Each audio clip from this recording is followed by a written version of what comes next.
Rais wa Marekani Donald Trump amesema alimpa onyo kali Waziri Mkuu wa Israel Benjamin Netanyahu katika kipindi cha saa 24 zilizopita, akimweleza kuwa Israel ingeweza kujikuta ikiwa peke yake katika mzozo dhidi ya Iran iwapo ingeendelea kuongeza mashambulizi na kuharibu juhudi za kidiplomasia zilizokuwa zinaendelea kati ya Washington na Tehran.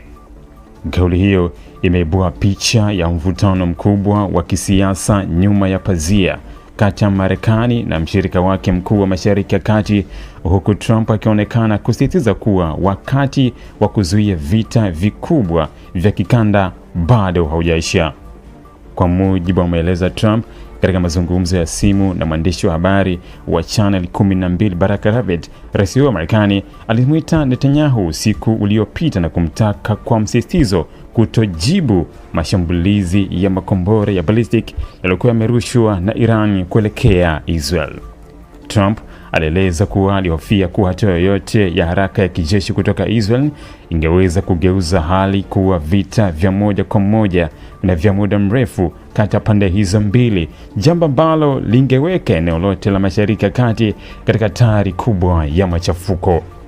Kwa mujibu wa ripoti hiyo, mazungumzo kati ya Trump na Netanyahu hayakuishia kwa makubaliano ya wazi. Hata hivyo, wasaidizi kadhaa wa karibu wa Trump waliokuwa sehemu ya simu hiyo waliambia Channel 12 kuwa walipata hisia kwamba rais huyo alikuwa amefanikiwa kununua muda wa siku kadhaa zaidi ili kuipa nafasi Marekani kuendelea na mazungumzo yake na Iran kuhusu makubaliano mapya. Lengo kubwa la Washington, kwa mujibu wa taarifa hizo, lilikuwa kuzuia kulipuka kwa vita vikubwa wakati mazungumzo ya kisiasa bado hajafungwa rasmi. Lakini licha ya ushauri huo kutoka Washington, Netanyahu baadaye alifanya kikao maalum cha usalama na viongozi wakuu wa kijeshi na kiintelijensia wa Israel kujadili hali ya usalama baada ya mashambulizi ya Iran.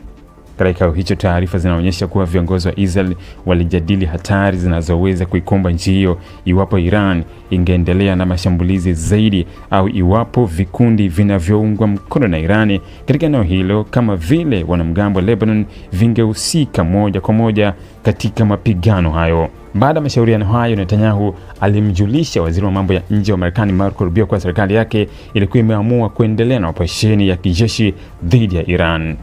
Hatua hiyo inaonekana kuashiria kuwa Israel ilikuwa tayari kuchukua hatua zake binafsi za kiusalama, hata kama Marekani ilikuwa inasukuma zaidi njia ya mazungumzo ya kupunguza mvutano. Trump alieleza kuwa Marekani ilipewa taarifa kuhusu mashambulizi ya usiku wa Israel dhidi ya Iran katika dakika za mwisho kabisa, wakati makombora yalikuwa tayari njiani kuelekea malengo yake ndani ya Iran. Kwa mujibu wake, Washington haikupata muda wa kutosha kushiriki kikamilifu katika kupanga au kuzuia operesheni hiyo, lakini alisema alifanikiwa kushinikiza kupunguzwa kwa ukubwa wa mashambulizi hayo ili kupunguza uwezekano wa hali zaidi kuwa mbaya.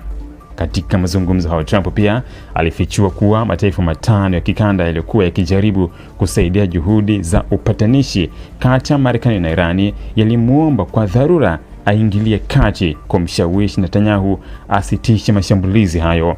Mataifa hayo, ingawa hayakutajwa moja kwa moja, ndaiwa kuhofia kuwa kuendelea kwa mapigano kungeweza kusababisha kuhusika kwa mataifa mengine ya Mashariki ya Kati na hatimaye kuibua vita pana vya kikanda ambavyo vingeharibu uchumi, biashara ya mafuta na usalama wa kimataifa. Trump alisisitiza kuwa bado anaamini makubaliano kati ya Washington na Tehran yanaweza kufikiwa, akisema Iran inaonyesha ishara za kutaka kusaini makubaliano hayo. Ili kuwa mwanafamilia bora wa Global TV, usisahau kusubscribe, like, kushare na kucomment. Baada ya kusubscribe, bonyeza alama ya kengele ili kupata taarifa kwa kila video inayopanda Global TV Online.